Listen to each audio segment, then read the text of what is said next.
Good afternoon friends. चलिए, कल हम कंप्यूटर के सामान्य परिचय के अंतर्गत सिर्फ 19 प्रश्न देखे थे। आज शेष बचे हुए 50 प्रश्न के बारे में हम देखेंगे। तो तैयारी आप प्रारंभ कर दीजिए। प्रतिदिन आपको टेस्ट देने का लाइव चैट के रूप में मिल जाएगा। साथ ही आपको लाइव चैट में यह फ़ायदा होता है कि यहाँ हम डिस्कस करते हुए प्रश्न को हल करते हैं। ठीक है, चलिए शुरुआत करते हैं 20वें प्रश्न से। प्रश्न है, निम्न में से कौन सा बेबेज का आविष्कारक है? ए पास्कलाइन, बी एनालिटिकल इंजन, सी ए और बी दोनों, और डी ऑप्शन है इनमें से कोई नहीं। प्रश्न आपसे पूछा जा रहा है, कंप्यूटर के जो जनक हैं चार्ल्स बेबेज, इन्होंने किसका आविष्कार किया है? ए ऑप्शन है पास्कलाइन, बी ऑप्शन है एनालिटिकल इंजन, सी ऑप्शन है ए और बी दोनों, और डी ऑप्शन है इनमें से कोई नहीं। प्रत्येक प्रश्न के लिए आपको 10 सेकंड का समय दिया जाएगा।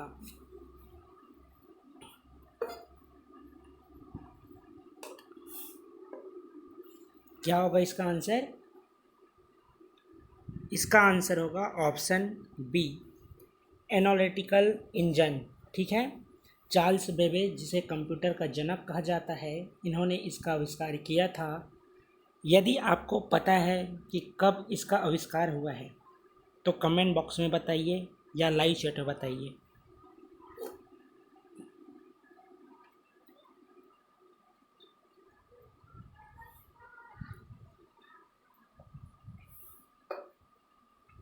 किसी को भी नहीं पता?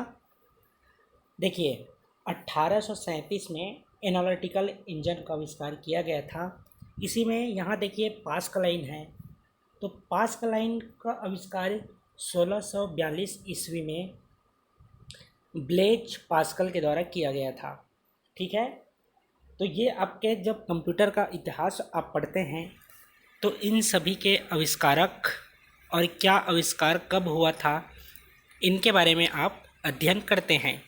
ठीक है, चलिए आगे बढ़ते हैं। विश्व का सबसे पहला प्रोग्रामर किसे माना जाता है? ए पास्कल, बी बेबेज, सी एडा, और डी ऑप्शन है होलरिथ। ठीक है, विश्व का सबसे पहला प्रोग्रामर किसे माना जाता है? पास्कल है, बेबेज है, एडा है और होलरिथ है।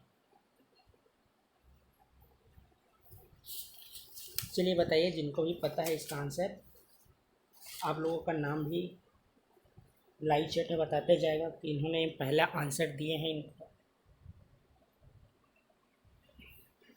तो याद रखिएगा, विश्व का सबसे पहला प्रोग्रामर माना जाता है ऑप्शन सी एडा को। ठीक है, चलिए 22वां प्रश्न देखते हैं। विश्व का प्रथम पूर्ण स्वचालित विद्युत यांत्रिक गणना यंत्र था? विश्व का प्रथम पूर्ण स्वचालित विद्युत यांत्रिक गणना यंत्र था। ए एनिएक, बी मार्क 1, सी यूनिवैक फर्स्ट, डी ऑप्शन है इनमें से कोई नहीं। आपसे पूछा जा रहा है, विश्व का प्रथम पूर्ण स्वचालित विद्युत यांत्रिक गणना यंत्र कौन सा था?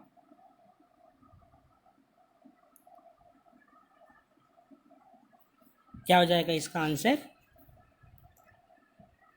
इसका आंसर हो जाएगा मार्क 1। ठीक है, जो मार्क 1 है इसका आविष्कार हुआ था 1937 में। इसके आविष्कारक थे हावर्ड एकेन। जिसे याद रखिएगा, विश्व का प्रथम पूर्ण स्वचालित विद्युत यांत्रिकी गणना यंत्र था। ठीक है, इसी के ए ऑप्शन में देखिए एनिएक दिया हुआ है। तो यह पहला डिजिटल कंप्यूटर था। याद रखिएगा, यह पहला डिजिटल कंप्यूटर था जिसके आविष्कारक थे J.P. एकल्ट और जॉन मॉचली। ठीक है। अगला देखिए, सी ऑप्शन है यूनिवैक फर्स्ट। इसके आविष्कारक थे जे प्रेस्पर एकल्ट और जॉन मैचोली। ठीक है। जो एनिएक का आविष्कार किए थे 1946 में, उन्होंने ही 1951 में यूनिवैक फर्स्ट का आविष्कार किए थे। ठीक है। तो इसका आंसर हो जाएगा ऑप्शन बी, मार्क फर्स्ट। अगला प्रश्न है, निम्न में से क्या कंप्यूटर का गुण है? ए ऑप्शन है गति, बी है विश्वसनीयता, सी है शुद्धता और डी ऑप्शन है ये सभी। प्रश्न आपसे पूछा जा रहा है, निम्न में से क्या कंप्यूटर के गुण हैं? ए गति, बी विश्वसनीयता, सी शुद्धता और डी ऑप्शन है ये सभी। तो इसका आंसर हो जाएगा ऑप्शन डी, ये सभी। कंप्यूटर के गुण में आप देखेंगे उसकी स्पीड भी है, शुद्धता है, विश्वसनीयता, ये सभी उसके गुण हैं। ठीक है। अगला प्रश्न है, कंप्यूटर की बुनियादी संरचना का विकास किसने किया था? कंप्यूटर की बुनियादी संरचना का विकास किसने किया था?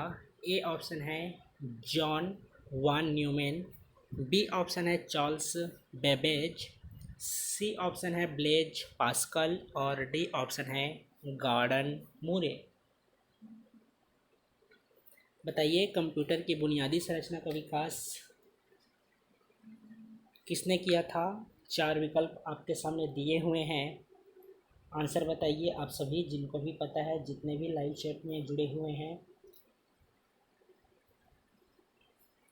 तो इसका आंसर हो जाएगा, इसकी बुनियादी संरचना का विकास किया था जॉन वान न्यूमैन ने। ऑप्शन ए इसका सही आंसर है। जो चार्ल्स बेबेज दिया गया है, इन्होंने एनालिटिकल इंजन का आविष्कार किए थे और इन्हें कंप्यूटर का जनक कहा जाता है। ठीक है। चलिए प्रश्न 25वां की ओर आगे बढ़ते हैं। 25वां प्रश्न है, प्रथम पीढ़ी के कंप्यूटर्स में, कंप्यूटर के पीढ़ी आप जानते होंगे, जनरेशन ऑफ कंप्यूटर जिसे बोला जाता है। ठीक है। कंप्यूटर में खाली स्थान का उपयोग करके प्रोग्रामिंग की जाती थी। सीधे सीधे प्रश्न आपसे यह पूछा जा रहा है कि फर्स्ट जनरेशन ऑफ कंप्यूटर कौन सा था? 4 विकल्प हैं। ए ऑप्शन है असेंबली लैंग्वेज, बी है मशीनी भाषा, सी है सोर्स कोड और डी है ऑब्जेक्ट कोड।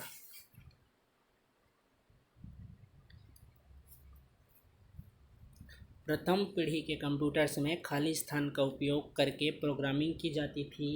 किसका प्रयोग किया जाता था प्रथम पीढ़ी में? क्या हो जाएगा इसका आंसर? ऑप्शन बी, मशीनी भाषा। ठीक है जी। चलिए, जितने भी लाइव चैट में जुड़े हुए हैं, आपके लिए अगला प्रश्न यह है कि जनरेशन ऑफ कंप्यूटर, जो कंप्यूटर की पीढ़ियां हैं, वर्तमान में कौन सी पीढ़ी संचालित हो रही है? जनरेशन ऑफ कंप्यूटर में प्रेजेंट में कौन सा जनरेशन चल रहा है कंप्यूटर का? आपके सामने विकल्प नहीं है, आपको बता दिया जाता है तीसरा, चौथा, पांचवा या छठवा। बताइए, वर्तमान में कौन सी पीढ़ियाँ संचालित हो रही है? तो याद रखिएगा, 5वीं पीढ़ी। ठीक है। ये आपका 5 पीढ़ी है, जिसमें प्रथम पीढ़ी आप देखेंगे तो 1940 से लेकर 1956 तक जो कंप्यूटर का आविष्कार हुआ था वे प्रथम पीढ़ी के थे। द्वितीय पीढ़ी में आप देखेंगे तो 1956 से लेकर 1963, तृतीय पीढ़ी में 1964 से लेकर 1971 और चतुर्थ पीढ़ी में आप देखेंगे 1971 से लेकर वर्तमान तक। इसके अलावा अभी सबसे बड़े पैमाने पर आप देखेंगे तो वर्तमान से जो भविष्य में अभी जो भी कंप्यूटर का आविष्कार होगा वह पंचम पीढ़ी के अंतर्गत आते हैं। ठीक है, चलिए अगला प्रश्न की ओर आगे बढ़ते हैं।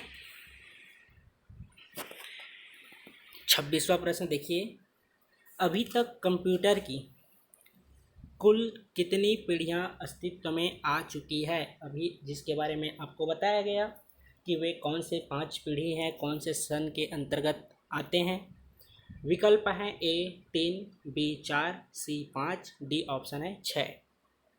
अभी तक कंप्यूटर की कुल कितनी पीढ़ियां अस्तित्व में आ चुकी है, अभी कुछ देर आपको बताया गया। ऑप्शन सी इसका सही आंसर है। ठीक है, चलिए अगला प्रश्न की ओर आगे बढ़ते हैं। तीसरी पीढ़ी के कंप्यूटर में निम्न में से किसका प्रयोग किया गया। ए एकीकृत परिपथ, बी ट्रांजिस्टर, सी सिलिकॉन चिप और डी है वैक्यूम ट्यूब।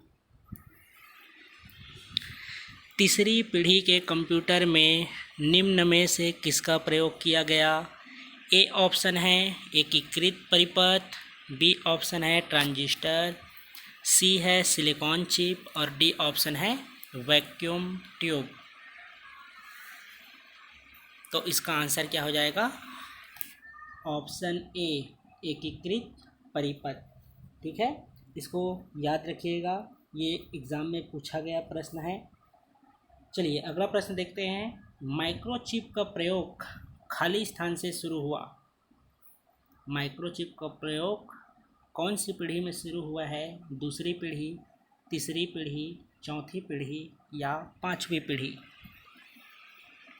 बताइए, आपके सामने 4 विकल्प दिए हुए हैं। कौन सी पीढ़ी में माइक्रोचिप का प्रयोग किया गया था। तो क्या हो जाएगा इसका आंसर।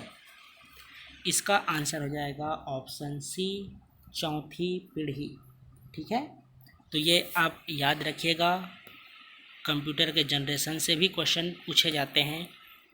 चलिए अगला प्रश्न है। पांचवी पीढ़ी के कंप्यूटर में किसका उपयोग किया जाता है।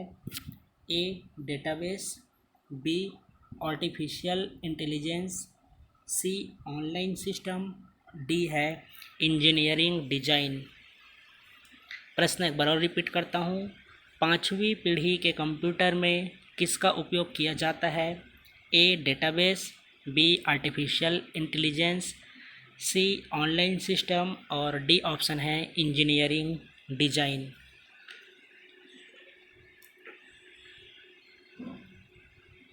बताइए,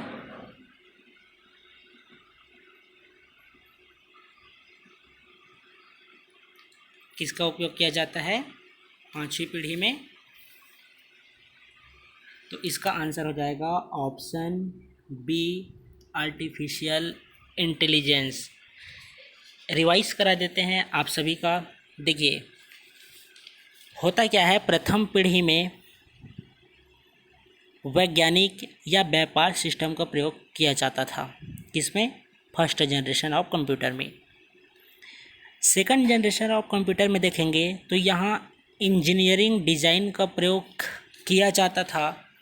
वहीं थर्ड में आप देखेंगे, थर्ड जनरेशन में तो डेटाबेस मैनेजमेंट का प्रयोग किया जाता था। चतुर्थ या फोर्थ जनरेशन में आप देखेंगे तो यहाँ पर इलेक्ट्रॉनिक फंड ट्रांसफ़र का प्रयोग किया जाता था। और वर्तमान में जो पंचम संस्करण है या पंचम जनरेशन की बात करें तो यहाँ आर्टिफिशियल इंटेलिजेंस का उपयोग किया जाता है। ठीक है, इस तरह से आप याद रखिएगा। अगला प्रश्न है, वे कंप्यूटर जिनमें इनपुट तथा आउटपुट गुणवाचक सूचना के रूप में होते हैं क्या कहलाते हैं। ए ऑप्शन है डिजिटल कंप्यूटर, बी ऑप्शन है हाइब्रिड कंप्यूटर, सी ऑप्शन है एनालॉग कंप्यूटर और डी ऑप्शन है ये सभी। वे कंप्यूटर जिनमें इनपुट तथा आउटपुट गुणवाचक सूचना के रूप में होते हैं क्या कहलाते हैं। Digital computer, hybrid computer, analog computer और डी ऑप्शन है ये सभी।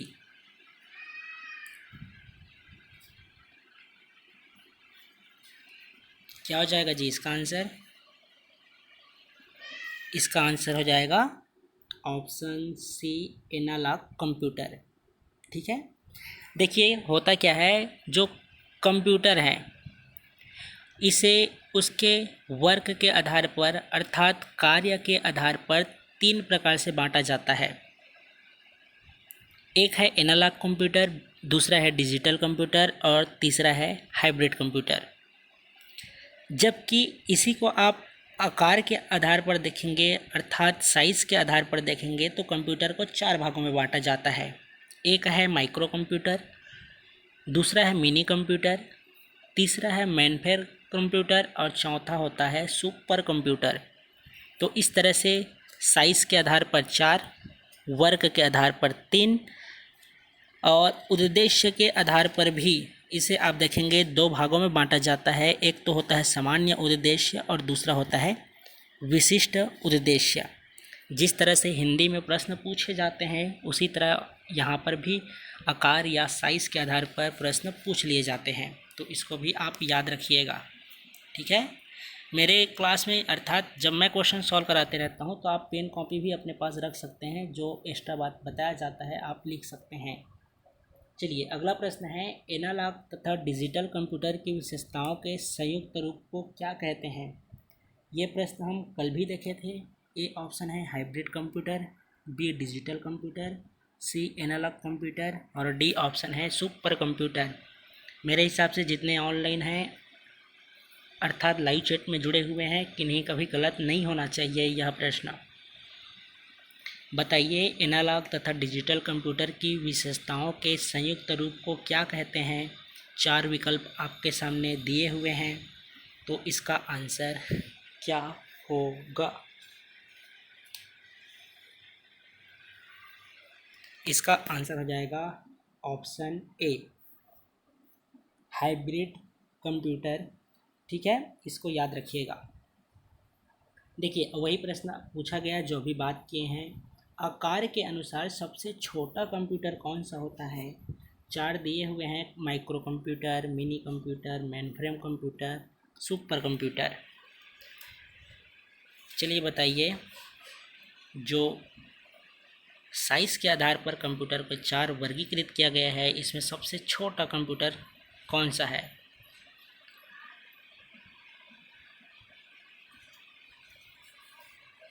क्या हो जाएगा जी इसका आंसर? इसका आंसर होगा माइक्रो कंप्यूटर। ठीक है, मिनी कंप्यूटर में क्या होता है, इसमें एक से अधिक कार्य किए जा सकते हैं अर्थात एक से अधिक व्यक्ति उस पर कार्य कर सकते हैं। सुपर कंप्यूटर तो आप सभी जानते हैं, इनकी सर्वाधिक गति होती है, संग्रह क्षमता होता है। ठीक है, इसी के अंतर्गत आपका परम जो कंप्यूटर है, जो एक सुपर कंप्यूटर है, वह साइज़ के आधार पर कंप्यूटर में वर्गीकरण के अंतर्गत आते हैं। ठीक है, चलिए अगला प्रश्न है, निम्न में से कौन सा माइक्रो कंप्यूटर नहीं है? चार विकल्प दिए गए हैं, माइक्रो कंप्यूटर कौन सा नहीं है यह पूछा जा रहा है। ए ऑप्शन है HP 9000, बी ऑप्शन है होम कंप्यूटर, सी ऑप्शन है पेंटियम और डी ऑप्शन है इनमें से कोई नहीं। बताइए 33वां प्रश्न आपसे पूछा जा रहा है, कौन सा माइक्रो कंप्यूटर नहीं है? होम कंप्यूटर नहीं है कि HP 9000 नहीं है कि पेंटियम नहीं है या इनमें से कोई नहीं? बताइए।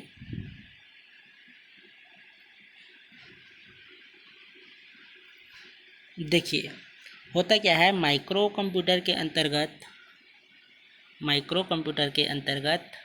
एक आता है IMAC, एप्पल MAC, ये आपके माइक्रो कंप्यूटर के अंतर्गत आते हैं। मिनी कंप्यूटर के अंतर्गत जो पहला ऑप्शन ए दिया गया है HP 9000, यह मिनी कंप्यूटर के अंतर्गत आता है। ठीक है, इसके अलावा इसी में आप देखेंगे AS400, RISC 6000, ये आपके मिनी कंप्यूटर के अंतर्गत आते हैं। जबकि आप मेन फ्रेम कंप्यूटर में देखेंगे तो cry 1, CDS cyber, IBM 4381, ICL 39 ये सभी आपके मेन फ्रेम कंप्यूटर के अंतर्गत आते हैं। और सुपर कंप्यूटर आप जानते हैं, परम जो आपका कंप्यूटर है वह सुपर कंप्यूटर है। परम ईशान भी आपका सुपर कंप्यूटर है। इसके अलावा NEC 5000 यह भी आपका सुपर कंप्यूटर है और इसका आंसर डी लिया गया है। ठीक है, तो 33 का आंसर हो जाएगा ऑप्शन डी। ठीक है, चलिए अगला बढ़ते हैं 34वां प्रश्न की ओर। निम्न में से किस कंप्यूटर की गति सबसे तीव्र होती है? सबसे तीव्र किसकी होती है? अभी आपको बताया गया था। मेरे हिसाब से आपसे बनना चाहिए सुपर कंप्यूटर, इसकी गति सबसे तीव्र होती है। 35वां प्रश्न है, भारत का पहला सुपर कंप्यूटर कौन सा है? ए ऑप्शन है परम, बी ऑप्शन है क्रे 1, बी ऑप्शन है क्रे 2 और सी ऑप्शन है क्रे 2 और डी ऑप्शन है लैपटॉप। अर्थात परम, क्रे 1, क्रे 2 या लैपटॉप। कौन सा भारत का पहला सुपर कंप्यूटर है?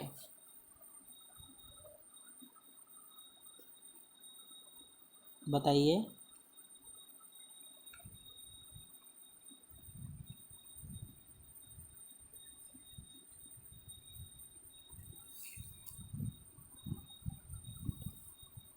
क्या हो जाएगा जी इसका आंसर? इसका आंसर क्रे 1 होना चाहिए। क्यों होना चाहिए? क्योंकि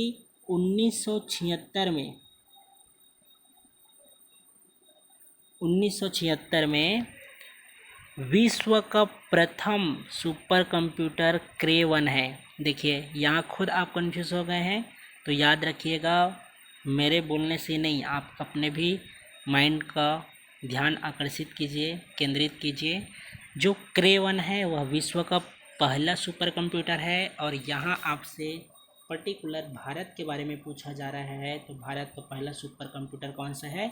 ऑप्शन ए परम कंप्यूटर। ठीक है, चलिए 36वां प्रश्न देखते हैं। कंप्यूटर के भौतिक अंगों को क्या कहा जाता है? A software, B hardware, C input साधन, डी आउटपुट साधन। बताइए, कंप्यूटर के भौतिक अंगों को क्या कहा जाता है? सॉफ्टवेयर, हार्डवेयर, इनपुट साधन या डी आउटपुट साधन। बताइए, कंप्यूटर के भौतिक अंगों को क्या कहा जाता है? Option B hardware. ठीक है, ये सभी आप जानते हैं। चलिए 37वां प्रश्न देखते हैं। दो या दो से अधिक फाइलों को चुनने के लिए कौन सी की को दबाए रखना पड़ता है?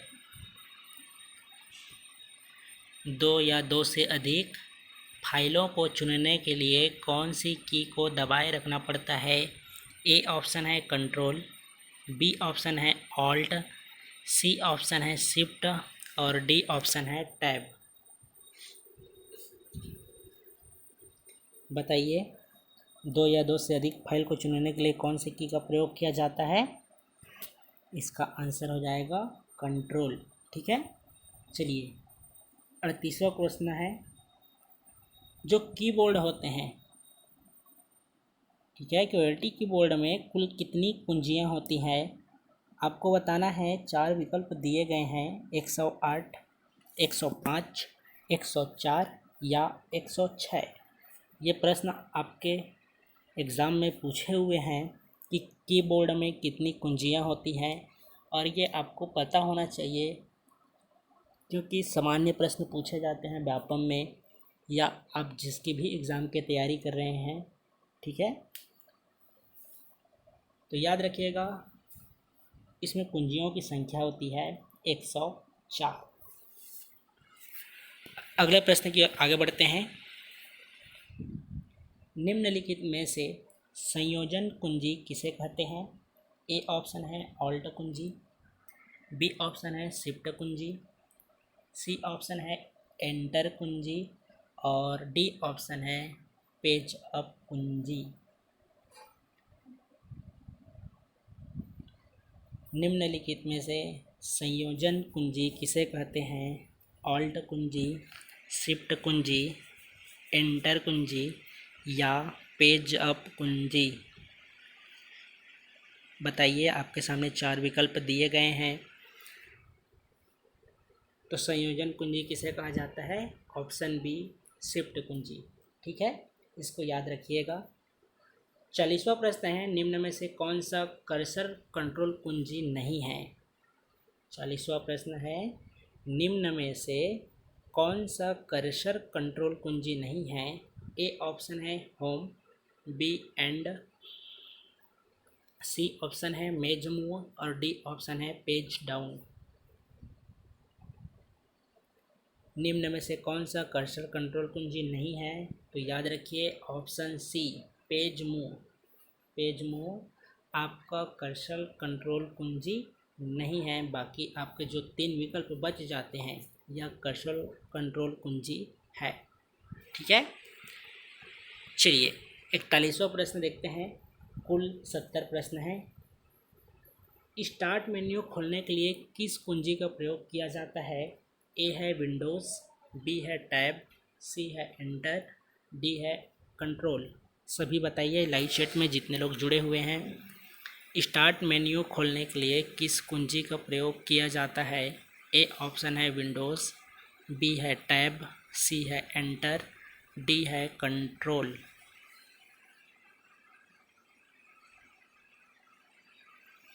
तो इसका आंसर क्या हो जाएगा? विंडोज़। ठीक है, ये आपको पता होगा।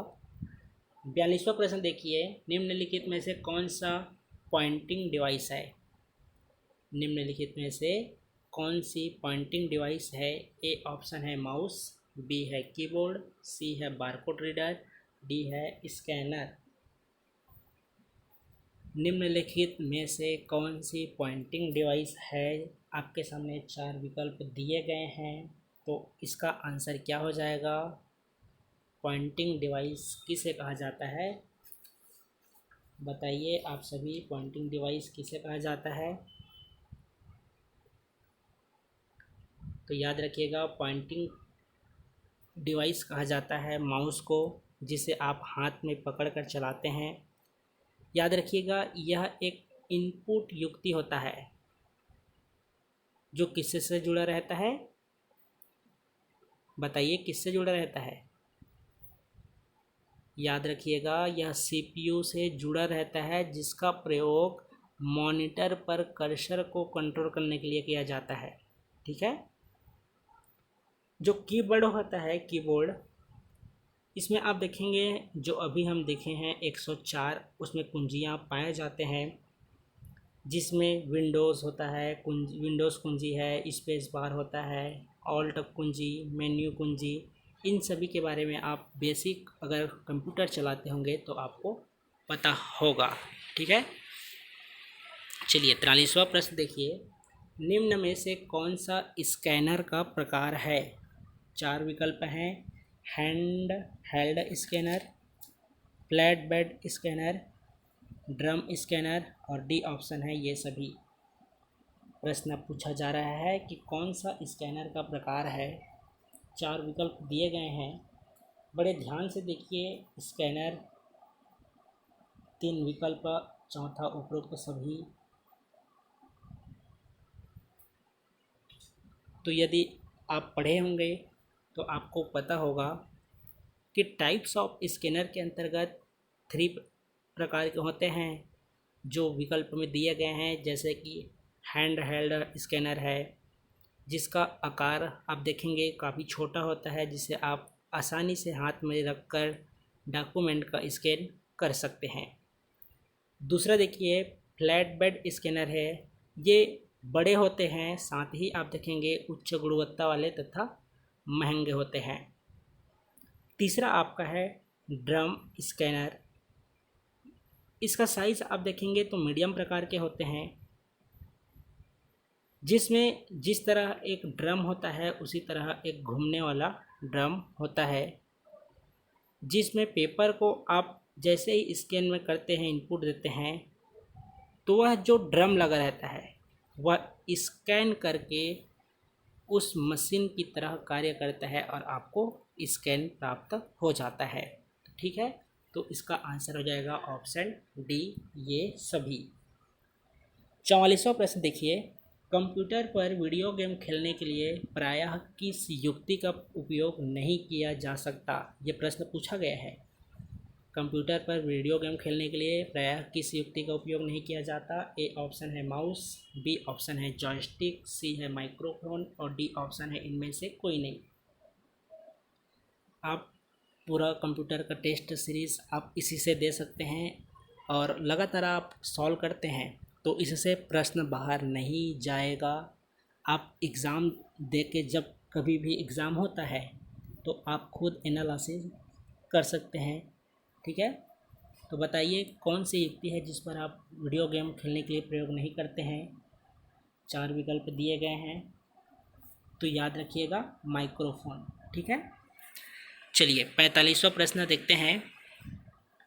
परिणाम को प्रस्तुत करने के लिए कौन सी डिवाइस प्रयुक्त होती है?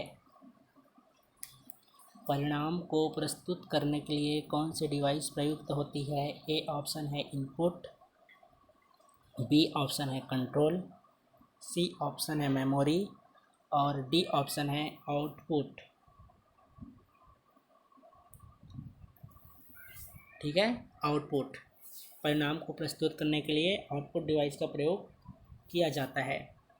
चलिए 46वां प्रश्न देखिए, निम्नलिखित में से कौन सी युक्ति आउटपुट श्रेणी की नहीं है? सबसे ज़्यादा प्रश्न यही पूछा जाता है, आउटपुट कौन सा है, कौन सा इनपुट है, तो ये आपको पता होना चाहिए और सर्वाधिक आप प्रश्न देखेंगे तो यहीं से पूछे जाते हैं। ठीक है, तो बताइए निम्नलिखित में से कौन सी युक्ति है जो आउटपुट श्रेणी की नहीं है? ठीक है, बताइए। तो इसका आंसर क्या हो जाएगा? स्कैनर। अभी कुछ देर पहले आपको बताया था कि जो स्कैनर है वह आपका इनपुट डिवाइस है। लिखना चाहें तो लिख लीजिए, इनपुट डिवाइस के अंतर्गत कीबोर्ड जिसमें 104 कुंजी होती है, दूसरा है माउस जिसे आप हाथ में पकड़कर चलाते हैं, जॉयस्टिक होता है, लाइट पेन है, ट्रैक बॉल है, ऑप्टिकल मार्कर रीडर है जिसे आप OMR के नाम से जानते हैं, ऑप्टिकल कैरेक्टर रिकॉग्निशन है, MICR है जिसे मैग्नेटिक इंक कैरेक्टर रिकॉग्नाइजेशंस के नाम से जानते हैं, स्कैनर है, माइक्रोफोन है। इसके अलावा आपका जो टच स्क्रीन होता है, वेब कैम या वेब का जो कैमरा होता है आप देखेंगे कंप्यूटर में जो लगा रहता है, ये सभी आपके इनपुट डिवाइस हैं। जबकि आउटपुट डिवाइस के अंतर्गत आपके मॉनिटर आते हैं, प्रिंटर आते हैं। प्रिंटर के अलावा आप देखेंगे प्लॉटर आता है जिसमें टाइपिंग किया जाता है, स्पीकर, प्रोजेक्टर, हेडफोन, ये सभी आपके आउटपुट डिवाइस के अंतर्गत आते हैं। और सर्वाधिक प्रश्न वनडे एग्ज़ाम में, खास करके व्यापम के एग्ज़ाम में आउटपुट और इनपुट डिवाइस के बारे में पूछा जाता है। ठीक है, 47वां प्रश्न देखिए, निम्नलिखित में से कौन सा अस्थायी आउटपुट डिस्प्ले है? ए प्रोजेक्टर, बी प्रिंटर, सी स्कैनर और डी है वीडियो कैमरा। तो अस्थायी आउटपुट कौन सा है? प्रोजेक्टर। ठीक है, चलिए अगला प्रश्न की ओर आगे बढ़ते हैं। 2 कलर्ड पिक्सल के विकर्णों के बीच की दूरी को क्या कहते हैं? Dot pitch, refresh rate, resolutions, D option है पिक्सल्स। दो कलर्ड पिक्सल के विकर्णों के बीच की दूरी को क्या कहते हैं? Dot pitch, refresh rate, resolution और पिक्सल। तो इसका आंसर हो जाएगा ऑप्शन ए, डॉट पिच। दो कलर्ड पिक्सल के बीच के विकर्णों की बीच की दूरी को डॉट पिच के नाम से जानते हैं। ठीक है, चलिए अगला प्रश्न देखते हैं, 49वां प्रश्न। 70 प्रश्न आज हल करेंगे जी। उसके बाद अगला जो हमारा टॉपिक रहेगा कंप्यूटर के अंतर्गत, उसमें हम विंडोज़ ऑपरेटिंग सिस्टम के बारे में देखेंगे, तो उसकी तैयारी आप अच्छे से कीजिएगा। इसके अलावा कंप्यूटर को छोड़ के आप कौन से विषय पर इस तरह से लाइव चैट प्रश्न सॉल्व करना चाहते हैं, उसको कमेंट बॉक्स में आप लास्ट में बताइएगा कि कौन सा आप कंप्यूटर के अलावा जीएस के जितने भी विषय हैं, चाहे आप छत्तीसगढ़ के इतिहास, पंचायती राज, जो भी हो, आप कमेंट बॉक्स में बताइएगा। पहले आज हम कंप्यूटर के सामान्य परिचय को देख लेते हैं। 49वां प्रश्न है, लेज़र प्रिंटर है। 49वां प्रश्न है, लेज़र प्रिंटर है। ए कैरेक्टर प्रिंटर है, बी लाइन प्रिंटर है, सी पेज प्रिंटर है, डी ऑप्शन है इनमें से कोई नहीं। बताइए जी, लेज़र प्रिंटर किस तरह के होते हैं? Option C, page printer. ठीक है, इसको आप विशेष तौर पर याद रखिएगा। पेज प्रिंटर लेज़र प्रिंटर होता है, अर्थात लेज़र प्रिंटर पेज प्रिंटर है। 50वां प्रश्न देखिए, प्रिंटर द्वारा किस प्रकार का आउटपुट छापा जा सकता है? पत्र रिपोर्ट, ग्राफ चार्ट, लिफाफे पर पता, या डी ये सभी। प्रिंटर द्वारा किस प्रकार का आउटपुट छापा जा सकता है? तो याद रखिएगा, पत्र भी आप प्रिंटर से छाप सकते हैं, रिपोर्ट भी बनवा सकते हैं, ग्राफ चार्ट आप देखेंगे जो मैप वगैरह बनता है, लिफाफे पर जो पता लिखा रहता है, ये सभी आप प्रिंटर द्वारा छाप सकते हैं। तो इसका आंसर हो जाएगा ये सभी, ऑप्शन डी। चलिए 51वां प्रश्न है, थोड़ी देर और उसके बाद कक्षा कंप्लीट करेंगे। डॉट मैट्रिक्स प्रिंटर द्वारा छपाई किसके माध्यम से की जाती है? ए बिंदुओं के द्वारा, बी रेखाओं के द्वारा, सी अक्षरों के द्वारा और डी ऑप्शन है नंबरों के द्वारा। डॉट मैट्रिक्स प्रिंटरों द्वारा छपाई किसके माध्यम से की जाती है? 4 विकल्प दिए गए हैं, आप लोग आंसर बताइए। डॉट मैट्रिक्स में छपाई किसके माध्यम से की जाती है? पता होगा आपको, बिंदुओं के माध्यम से। ठीक है, फोटोकॉपी मशीन के सिद्धांत पर कौन सा प्रिंटर कार्य करता है? 4 विकल्प हैं, inkjet, D M T, laser या ड्रम प्रिंटर। बताइए जी।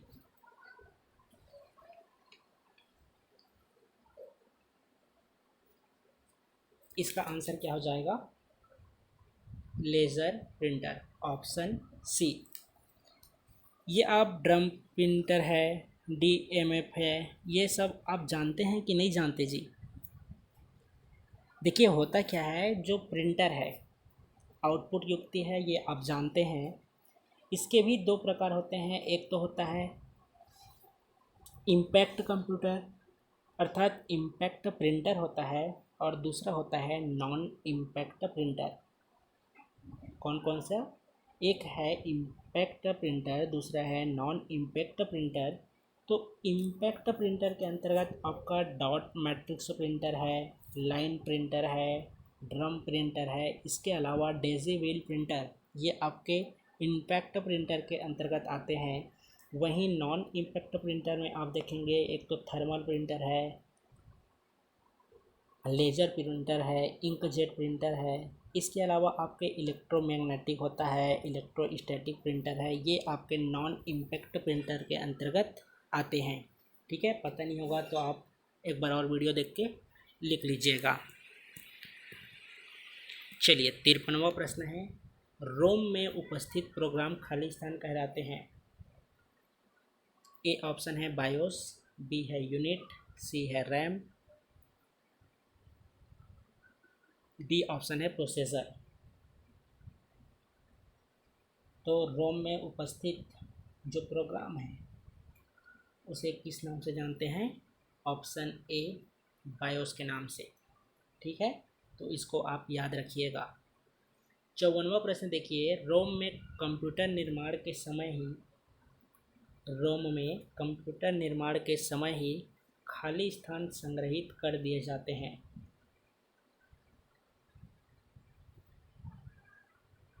ए डेटा, बी निर्देश, सी प्रोग्राम और डी है प्रोसेसर। बताइए, रोम में कंप्यूटर निर्माण के समय ही जो 4 विकल्प दिए गए हैं कौन से संग्रहित कर दिए जाते हैं? तो याद रखिएगा प्रोग्राम।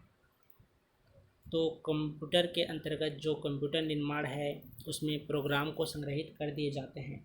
ठीक है, 55वां प्रश्न देखिए, मेमोरी के अनुक्रम में किसका स्थान सबसे ऊंचा होता है? बायोस का, रजिस्टर का, डेटा का या रोम का? बताइए, सभी बताइए ना जी, जितने लोग लाइव चैट में आप लोग सॉल्व कर रहे हैं सभी बताइए, सभी।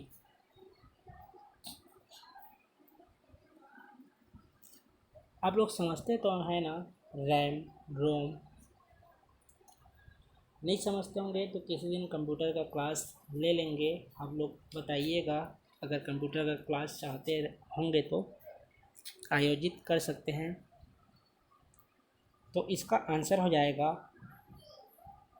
ऑप्शन बी, मेमोरी के अनुक्रम में रजिस्टर का स्थान सबसे ऊंचा होता है। 56वां प्रश्न है, किस मेमोरी का डेटा कंप्यूटर में विद्युत प्रवाह बंद होने पर नष्ट हो जाता है? तो नष्ट किसका हो जाता है बताइए, जिनको भी पता है। तो जो रैम मेमोरी है इसका डेटा अगर कंप्यूटर में विद्युत प्रवाह के दौरान बंद हो जाता है तो यह नष्ट हो जाता है। ठीक है, अगला प्रश्न देखिए, 57वां प्रश्न, कौन सी रैम को बार बार रिफ्रेश करने की आवश्यकता होती है? ए ड्रम, बी एस रैम, सी है ए और बी दोनों और डी ऑप्शन है इनमें से कोई नहीं। कौन सी रैम को बार बार रिफ्रेश करने की आवश्यकता होती है? तो इसका आंसर हो जाएगा ऑप्शन ए ड्रम। ठीक है, 58वां प्रश्न देखिए, निम्न में से किस मेमोरी की सूचनाओं को अल्ट्रावायलेट किरणें डालकर क्लियर किया जा सकता है? ए ऑप्शन है एस रैम, बी है ड्रम, सी है इफ्रॉम और डी है ड्रॉम। ड्रम अलग है, ड्रॉम अलग है। ठीक है, तो बताइए इसका आंसर क्या होगा? निम्न में से किस मेमोरी की सूचनाओं को अल्ट्रावायलेट किरणों डालकर क्लियर किया जा सकता है? क्या हो जाएगा? ऑप्शन सी इफ्रॉम। ठीक है, इसका फुल फॉर्म अगर आप देखें तो इसका फुल फॉर्म होता है erasable programmable read only memory. ठीक है, इफ्रॉम का होता है erasable programmable read only memory. वही देखिए 59वां प्रश्न में पूछा गया है इफ्रॉम का पूरा नाम क्या होता है? तो ऑप्शन ए सही है, erasable programmable read only memory. ठीक है, ये हो गए 59वां प्रश्न। लास्ट 11 प्रश्न और बचे, उसके बाद आज की कक्षा समाप्त करेंगे। निम्नलिखित में से कौन सी मेमोरी सीपीयू का भाग नहीं होता है? रैम है, रोम है, कैसे है और डी ऑप्शन है सहायक है। बताइए, जो 4 विकल्प दिए गए हैं उसमें से कौन सा मेमोरी सीपीयू का भाग नहीं होता है? ऑप्शन डी जो सहायक है वह सीपीयू का भाग नहीं होता है। 61वां प्रश्न देखिए, डेटा सतत रिंग के सेट में किसे संग्रहित किया जाता है, और संग्रहित किया जाता है तो इसे क्या कहते हैं? A register, B stock, C sector और डी ऑप्शन है ट्रैक। तो याद रखिएगा, इसे ट्रैक कहा जाता है। ठीक है, कुछ प्रश्न आपके लिए नए होंगे, उसको आप स्क्रीनशॉट ले सकते हैं जब क्वेश्चन सॉल्व कराया जाता है, या बाद में अपने कॉपी में लिख लीजिएगा। 62वां प्रश्न है, हार्ड डिस्क का एक्सेस समय कितना हो सकता है? 20 माइक्रोसेकंड, 20 नैनोसेकंड, सी 10 मिलीसेकंड या डी ऑप्शन है इनमें से कोई नहीं। बताइए, हार्ड डिस्क का एक्सेस समय कितना हो सकता है? 15 मिलीसेकंड होता है, इसको नोट डाउन कर लीजिएगा। ऑप्शन सी इसका सही आंसर है। 1 MB डेटा को संग्रह करने के लिए कौन सा माध्यम उपयुक्त है? हार्ड डिस्क, चुंबकीय टेप, CD रोम या फ्लॉपी? 4 विकल्प हैं। 1 MB डेटा को संग्रह करने के लिए कौन सा माध्यम उपयुक्त है? हार्ड डिस्क, चुंबकीय टेप, CD रोम या फ्लॉपी? तो इसका आंसर हो जाएगा ऑप्शन सी, CD रोम। चलिए 64वां प्रश्न देखिए, एक बाइट में कुल कितने बिट्स होते हैं? ये आप सभी को उम्मीद करता हूँ पता होगा कि एक बाइट में कुल 8 बिट्स होते हैं। ऑप्शन सी इसका सही आंसर है, याद रखिएगा जिनको पता नहीं होगा। चलिए 65वां प्रश्न है, सीपीयू में उपस्थित आंतरिक मेमोरी वास्तव में है क्या है? ए ऑप्शन है रजिस्टर्स का समूह, बी ऑप्शन है ALU का समूह, सी माइक्रो प्रोसेसर और डी ऑप्शन है बस। 65वां प्रश्न है, सीपीयू में उपस्थित आंतरिक मेमोरी वास्तव में क्या है? ए रजिस्टर्स का समूह, बी ALU का समूह, सी माइक्रो प्रोसेसर और डी ऑप्शन है बस। तो याद रखिएगा, आंतरिक मेमोरी वास्तव में क्या होता है? ऑप्शन ए रजिस्टर्स का समूह। कल आप सभी को ALU का फुल फॉर्म बताया गया था। यदि आप लाइव चैट में हैं तो लाइव में बताइए, यदि आप बाद में वीडियो को देख रहे हैं तो ALU का फुल फॉर्म कमेंट बॉक्स में बताइए। वीडियो को रोकिए और बताइए ALU का फुल फॉर्म क्या होता है। हम आगे बढ़ते हैं उसके बाद।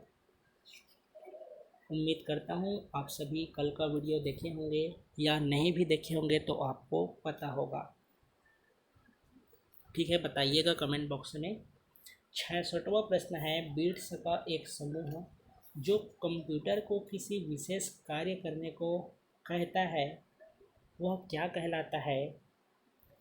ए ऑप्शन है instructions code, B micro compression, C accumulator, D है रजिस्टर। बताइए, बिट्स का एक समूह जो कंप्यूटर को किसी विशेष कार्य करने के लिए कहलाता है, क्या कहलाता है? Instructions code, micro operation, accumulator, register. तो इसका आंसर हो जाएगा 66 का ए, इंस्ट्रक्शंस कोड। ठीक है, लास्ट 4 प्रश्न और हैं, उसके बाद कंप्लीट करते हैं। सिस्टम यूनिट के मेन सर्किट बोर्ड को क्या कहते हैं? ए ऑप्शन है कंप्यूटर प्रोग्राम, बी है कंट्रोल यूनिट, सी है मदरबोर्ड, डी है रैम। सिस्टम यूनिट के मेन सर्किट बोर्ड को क्या कहते हैं? ए है कंप्यूटर प्रोग्राम, बी है कंट्रोल यूनिट, सी है मदरबोर्ड और डी ऑप्शन है रैम। तो याद रखिएगा, इसका आंसर हो जाएगा ऑप्शन सी, सिस्टम यूनिट के मेन सर्किट बोर्ड को मदरबोर्ड कहते हैं। मदरबोर्ड पर चिप के लिए उपस्थित कनेक्शंस पॉइंट्स को क्या कहते हैं? मदरबोर्ड पर चिप के लिए उपस्थित कनेक्शंस पॉइंट्स को क्या कहते हैं? ए स्लॉट्स, बी सॉकेट्स, सी पोर्ट्स, डी लाइंस। तो मदरबोर्ड पर चिप के लिए उपस्थित कनेक्शंस पॉइंट्स को सॉकेट्स के नाम से जानते हैं। ऑप्शन बी इसका सही आंसर है। चलिए, प्रोसेसर का प्रमुख कार्य क्या होता है? ए ऑप्शन है डेटा को स्टोरेज करना, डेटा को प्रोसेसिंग करना, डेटा को स्पीडिंग करना या डेटा का राइटिंग करना। ये हम कल भी देखे थे और मेरे को उम्मीद करता हूँ पता होगा। डेटा का प्रोसेसिंग ये प्रोसेसर का प्रमुख कार्य होता है। आज का अंतिम और कंप्यूटर के सामान्य परिचय के अंतर्गत यह अंतिम प्रश्न है। कल हम या कल के छोड़ या जिस दिन भी आप बोलेंगे कमेंट बॉक्स में बताइएगा। इसके अलावा भी आप कौन से विषय पर इस तरह से लाइव चैट प्रश्न के रूप में करना चाहते हैं। इसके बाद हम विंडोज़ ऑपरेटिंग सिस्टम के बारे में भी इसी तरह लाइव चैट के रूप में प्रश्न हल करेंगे। यदि आप मेरे इस चैनल में नए होंगे तो चैनल को सब्सक्राइब करके बेल आइकन को क्लिक कर ही लीजिएगा ताकि समय पर आपको पूरी जानकारी मिल जाए। अंतिम प्रश्न देखिए, खाली स्थान एक डिजिटल इलेक्ट्रॉनिक डिवाइस है जो डेटा को इंफॉर्मेशन में परिवर्तित करते हुए प्रोसेस करती है। ए processor, be cash, C style, D computer. भले ही प्रश्न लंबा दिख रहा है, सामान्य प्रश्न पूछा गया है आपसे। खाली स्थान एक डिजिटल इलेक्ट्रॉनिक डिवाइस है जो डेटा को इंफॉर्मेशन में परिवर्तित करते हुए प्रोसेस करती है।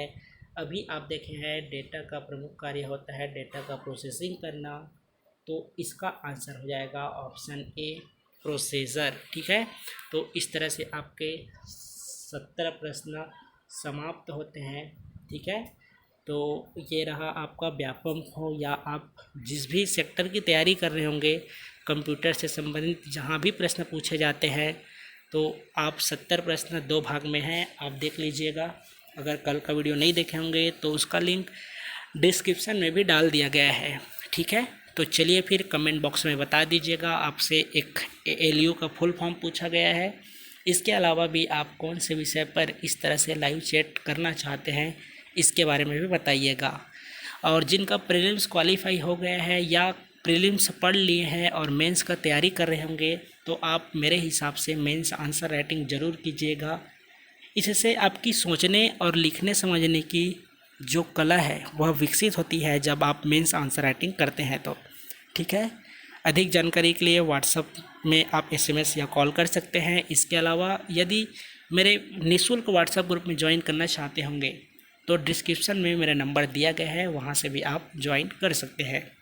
तो चलिए फिर मिलते हैं अगले आप जो भी सुझाव करेंगे उस वीडियो के साथ लाइव चैट के रूप में। अभी के लिए धन्यवाद।